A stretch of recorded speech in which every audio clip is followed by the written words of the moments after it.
നീ വീഡിയോ എടുക്കും അപ്പോൾ അത് കാര്യമില്ല. ഉപ്പ് എടുക്കുന്നു. നമ്മൾ ചക്ക വലിക്കുന്നില്ല, ചക്ക അട ഉണ്ടാക്കാൻ പോകും. എന്നുവെച്ചാൽ ഈ ചക്ക ഈ അടയ്ക്കകത്ത് ഞാൻ ഒരു ഫില്ലിങ്ങും വെക്കാറില്ല. ചക്ക ഇങ്ങനെ നന്നായിട്ട് കുഴച്ചിട്ട് നല്ലൊരു പരുവത്തിരിക്കും. എന്ന് വെച്ചാൽ നമ്മളിങ്ങനെ സ്പൂണ് വെച്ച് കോരിയെടുക്കേണ്ട പരുവത്തിലെടുക്കണം. അതുവരെ ഇത് കുഴയ്ക്കണം. ഞാൻ തെച്ച് കൂടുതൽ എടുത്ത് കുഴയ്ക്കുന്ന ആവശ്യത്തേക്ക് എടുക്കാം. മിച്ചം ഉണ്ടെങ്കിൽ അത് കുമ്പിളപ്പം ഉണ്ടാക്കാം. ഒരു മാവ് ഒഴിച്ച് 2 പലഹാരം ഉണ്ടാക്കാം എന്നുള്ളൊരു ഇത് വൈകിട്ടത്തേക്കാണ്. നാളത്തേക്ക് മത്സരം കൂടെ ഉണ്ടാക്കാം. മത്സരം എന്ന് ഞങ്ങൾ പറയും, കുമ്പിളപ്പമെന്നും പറയാം. ഉണ്ടാക്കാം എന്നുള്ളൊരിതാണ്. അപ്പം ഞാൻ കുഴച്ച് കൊടുത്തെടുക്കട്ടെ. ശർക്കരപ്പാനിയുണ്ട്, ആവശ്യത്തിന് ചക്കയുണ്ട്. നമുക്ക് കൂടുതൽ കുഴച്ചാലും കുഴപ്പമില്ല. റേഷൻ കടയിൽ നിന്ന് കിട്ടുന്ന പൊടിയെടുക്കാം. നിങ്ങൾക്ക് ഇഷ്ടമുള്ള എടുക്കാം. ആശീർവാദം എടുക്കാം, ഗോതമ്പ് പൊടിച്ചെടുക്കാം. ഇതാ ഗോതമ്പ് പൊടി ആയതുകൊണ്ട് കുഴപ്പമില്ല. അരിപ്പൊടിയാണെങ്കിൽ നമ്മൾ ചൂടുവെള്ളത്തിൽ കുഴച്ച് അരിപ്പൊടിക്കും നല്ല ടേസ്റ്റാണ്. നല്ല മഞ്ഞ കളറിലിരിക്കുക അരിപ്പൊടിക്കകത്ത്. ഉണ്ടാക്കി കഴിയുമ്പോൾ ആ അട പിരിഞ്ഞ വലുതായിട്ടൊന്ന് ഇച്ചിരി പാനി വെച്ച് കൊടുത്ത് ജ്യൂസൊക്കെ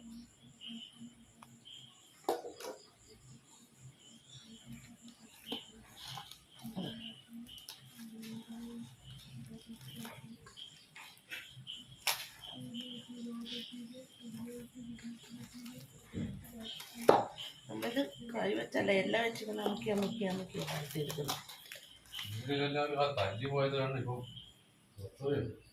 ആ മേളിലല്ലേ ചപ്പില്ല,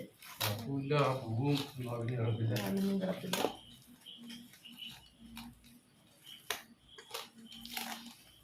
അതെന്താ പറഞ്ഞെന്നറിയോ? ഞങ്ങൾ ടറസിൻ്റെ മണ്ടയ്ക്കത്തെ കാര്യം പറഞ്ഞു. ടറസിൻ്റെ മണ്ടയ്ക്കത്തെ തല്ലി പോയതുകൊണ്ട് ചപ്പില്ലെന്ന് പറഞ്ഞു. ചൂടിടാൻ തോന്നണേ മാവ്. സമയം പറയാ.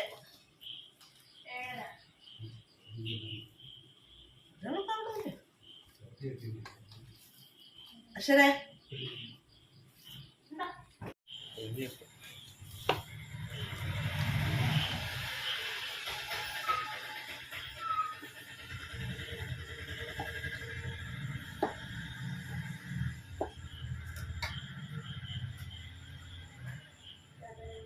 കറക്റ്റ് വാങ്ങി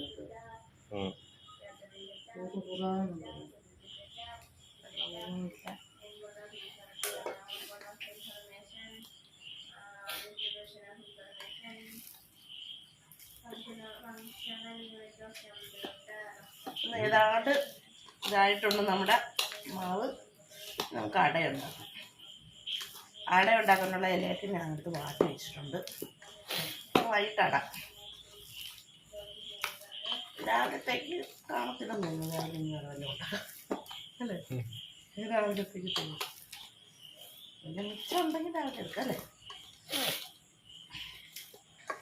ഇനി എനിക്ക് വൈകുന്നേരം ഒത്തിരി പണിയുണ്ട്. മീൻ വെട്ടാനുണ്ട്. മീനൊക്കെ വെട്ടി വെച്ചാൽ ചോറ് കൊണ്ട് വെക്കുകാർക്ക് ചോറ് കൊണ്ടുപോകാൻ പറ്റത്തില്ല. മീൻ വെട്ടി കറി വെച്ച് വെക്കുവാണെങ്കിൽ അത്രയും നല്ലത്. ഇനി ഇതിങ്ങനെ ഈ സ്പൂൺ ഇങ്ങനെ വെച്ചിട്ട് കോരി എടുക്കണം. കുറച്ചെടുത്തിട്ടുള്ളൂ. ഇങ്ങനെ വെച്ചിട്ട് പറ്റില്ല. അതാണ് ഇതിൻ്റെ പരി. ഞങ്ങൾക്ക് പാനി എടുത്ത് ഉള്ളിയുള്ളൂ. വെറുതെ ഇത് കളയണ്ടല്ലോ എന്ന് വെച്ച് ഇനി കറക്റ്റാക്കി വെച്ചത്.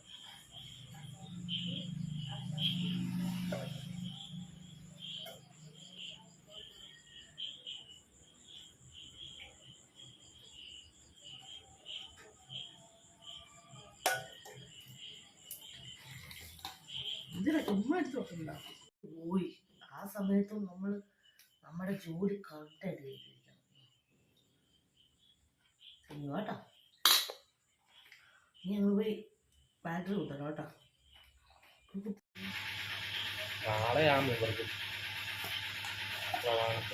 നമ്മുടെ സ്കൂളിൽ പായസമാണ്. പ്രഥമനൊക്കെ വെക്കുന്നില്ല. അടിപൊളി ശർക്കര കറുത്ത് അടുപ്പിലേക്ക് നിർത്തി വെച്ചു.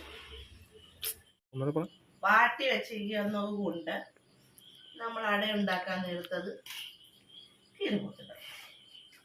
വാട്ടിയില്ലെങ്കിൽ അത് കീറി ചൂടാക്കി നല്ലല്ലേ, മഴയത്ത് നിന്നല്ലേ, ക്ലീനല്ലേ, കഴുകി വൃത്തിയാക്കി എല്ലാം വെച്ചിട്ടുണ്ട്. നമുക്കതെല്ലാം ചെറുതാക്കി ഇങ്ങനെ എല്ലാവരും ഇല എടുത്തിട്ട് എല്ലാവരുടെ തണ്ട് കളയത്തില്ലേ, ഞാൻ കളയത്തില്ല.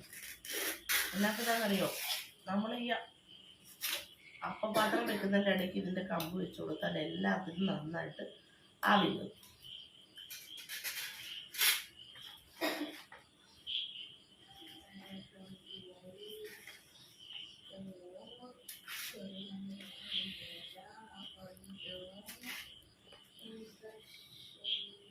നോക്കിയിട്ട് ഒന്നുകൂടെ ഒന്ന് ചിലന്തി വലയുണ്ടോ ഒക്കെ ഒന്ന് നന്നായിട്ട് നോക്കുക. പുറത്തൊക്കെ നിൽക്കുന്നതല്ലേ. നമുക്ക് ഇപ്പം ഇത്രയും എടുത്തേണ്ടത് ഉണ്ടാക്കാം.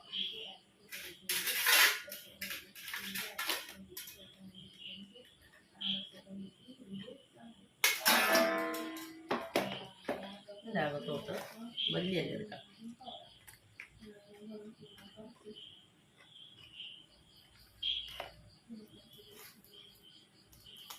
ഈ മാവോട്ട് വെച്ച് കൊടുക്കുക.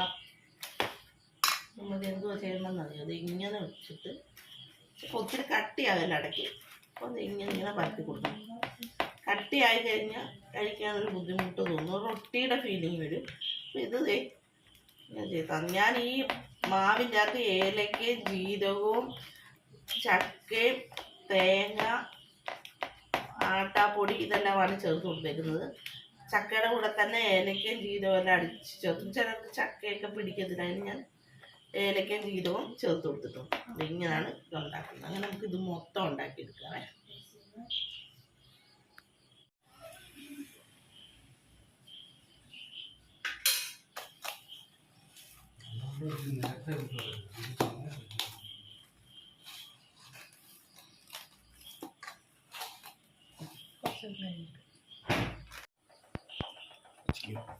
പകുതി അടയും പകുതി വത്സനും ആയിപ്പോയി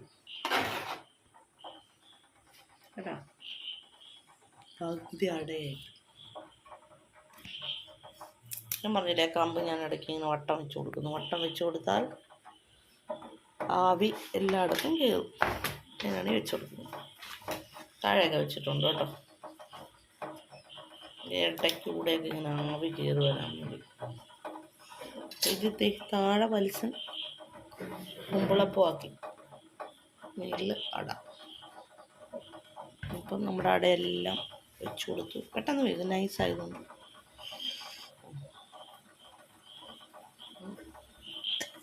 ഒന്നുകൂടി വെച്ചു.